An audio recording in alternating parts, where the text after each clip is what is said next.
purpose of Buddhism in the stillness of a life that never stops moving. We humans often find ourselves asking, why do we suffer? Why does happiness seem so fleeting? And is there truly a path that leads to lasting inner peace? Buddhism was born from this very search for answers. It wasn't intended as a system of worship, nor as a teaching that demands blind belief, but as a path to understanding life as it truly is. Its primary purpose is liberation from suffering. This isn't a liberation that relies on external powers, but one that is rooted in understanding and cultivating the human mind itself.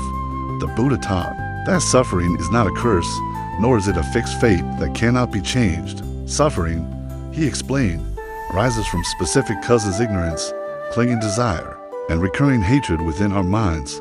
Through the framework of the Four Noble Truths, the Buddha revealed a profound reality. Suffering can be recognized, its causes can be understood, and ultimately, suffering can come to an end. Here, the purpose of Buddhism becomes crystal clear: to help human beings see reality with clarity, without illusion, without denial, and without escape. It guides its practitioners to walk the Noble Eightfold Path, a complete way of life. This path includes right understanding, right thought, right speech, and right action. It extends to our livelihood, our effort, and crucially, the cultivation of mindfulness and mental concentration.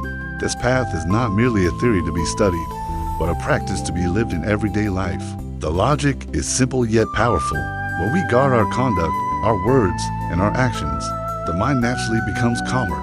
When the mind is calm, a new kind of clarity rises, and from that clarity, wisdom begins to grow. The purpose of Buddhism is to cultivate a wisdom that sees all things as they are, impermanent, not fully controllable, and not worthy of excessive attachment.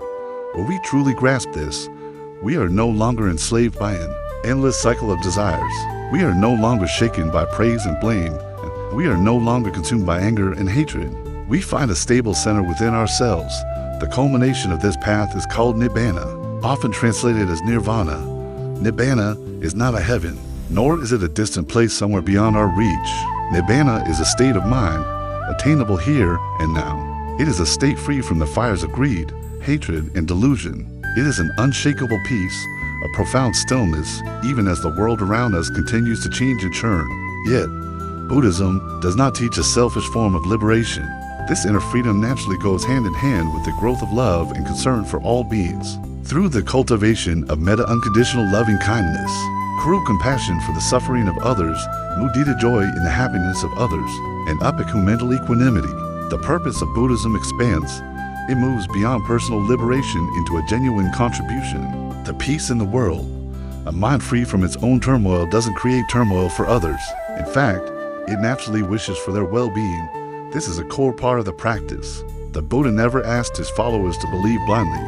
On the contrary, he encouraged inquiry, direct experience, and personal verification through practice. He famously said, "Iapasiko," which means come and see for yourself. This is why Buddhism is so universal. It can be practiced by anyone, regardless of cultural background, social status, or the era they live in. Its truths are not bound by time or place. They are about the fundamental nature of the mind. Ultimately, the purpose of Buddhism is to bring forth a life of awareness, a life lived with deep understanding, with calmness, and with a sense of inner responsibility.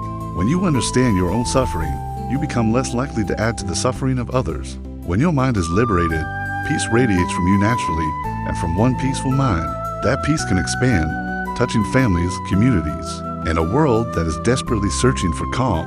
The journey begins not by changing the world, but by understanding the mind that perceives it. This is the invitation of Buddhism, to look inward, to understand, and to find a freedom that no one can take away from you. May all beings be happy.